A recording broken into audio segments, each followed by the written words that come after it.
Sebenarnya Inalak Business Forum ini adalah upaya kita untuk meningkatkan interaksi di antara para pebisnis di Indonesia dan di negara-negara Amerika Latin dan Karibia. Ada 33 negara di situ. Kenapa kita perlu lakukan itu? Karena potensinya sangat besar. Dan ini event yang kedua kalinya kita selenggarakan dan kita melihat bahwa dari kegiatan pertama tahun lalu, kegiatan tahun ini bahkan kita lakukan di tengah pandemi, kita melihat ada peningkatan dalam jumlah transaksi. Nah, jadi ini menunjukkan ada potensi yang besar yang harus kita garap. Oke, Pak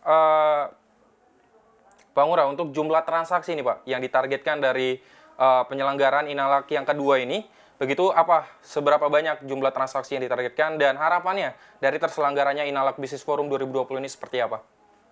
Jadi kalau kita tahun lalu jumlah transaksinya selama penyelenggaraan saja ya, kita bicara mengenai transaksi selama penyelenggaraan itu 33 juta US dollar tahun lalu.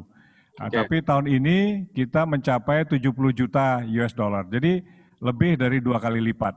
Nah, ini saya kira di tengah pandemi yang kita hadapi justru kita melihat peningkatan transaksi. Nah, di samping itu, kita juga kan karena memang situasinya adalah pandemi, kita berusaha untuk berinovasi dan berkreasi, maka kita buat eventnya ini yang kita sebut sebagai hybrid. Saya kira dari animo yang kita rekam, dari kegiatan selama 3 hari terakhir ini cukup positif, dan juga kita sudah mempersiapkan langkah-langkah tindak lanjut. Jadi kita ingin bukan hanya event, tetapi betul-betul konkret hasilnya. Tadi yang saya sampaikan itu transaksi pada waktu itu saja, pada penyelenggaraan ini. Dan di samping itu kita juga memfasilitasi. Nah, ini meskipun kita lakukan secara virtual ya, itu ada 38 one-on-one business meeting yang kita fasilitasi. Jadi ada yang dari Meksiko, yang dari Brazil, yang dari Chile, yang dari Kolombia. Mereka berdiskusi mengenai apa yang mereka bisa impor, apa yang mereka bisa ekspor, dan lain sebagainya. Itu terjadi dan kita fasilitasi, dan itu semuanya berjalan dengan cukup lancar. Oke, kalau kita lihat untuk jumlah transaksi ini Pak, 2 kali lipat dari tahun 2019, di mana untuk 2020 ini kita tahu kita sedang mengalami atau diterpa pandemi COVID-19. Nah, apakah ini bisa menjadi kesimpulan Pak bahwa memang prospek kerjasama ekonomi antara Indonesia dengan Amerika Latin dan juga Karibia ini terbilang cukup baik?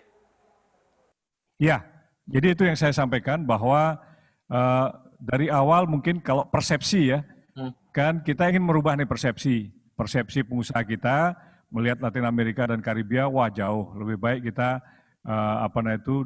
berbisnis dengan teman-teman di sekitar kawasan kita. Demikian juga dengan Latin Amerika dan Karibia, mereka berpikir wah Indonesia itu di mana jauh segala macam. Nah, dari penyelenggaraan yang kita lakukan tahun lalu dan penyelenggaraan kita lakukan tahun ini, buktinya saya sendiri juga sangat impress ya, dalam arti pembukaan kita mempunyai kita ada Ibu Menlu membuka secara resmi, secara virtual dari Pejambon. Padahal kita pembukaan ini ada di daerah Senayan. Nah, ada Menteri Perdagangan menyampaikan sambutan dari kantor beliau, Menteri Agama dari kantor beliau, BUMN juga dari kantor masing-masing. Sementara Menteri Luar Negeri Chile dari Chile, dan juga Sika dari Amerika Tengah. Jadi ternyata bahkan penandatanganan MOU sangat menarik. Jadi kita kumpulkan yang hadir di sini menandatangani MOU, sementara Dubes kita di Meksiko memfasilitasi penandatanganan MOU di kantor KBRI Singapura, di kantor KBRI Meksiko. Ya. Install aplikasi kami CNBC Indonesia di Google Play Store dan App Store untuk mengikuti perkembangan terkini berita bisnis dan ekonomi.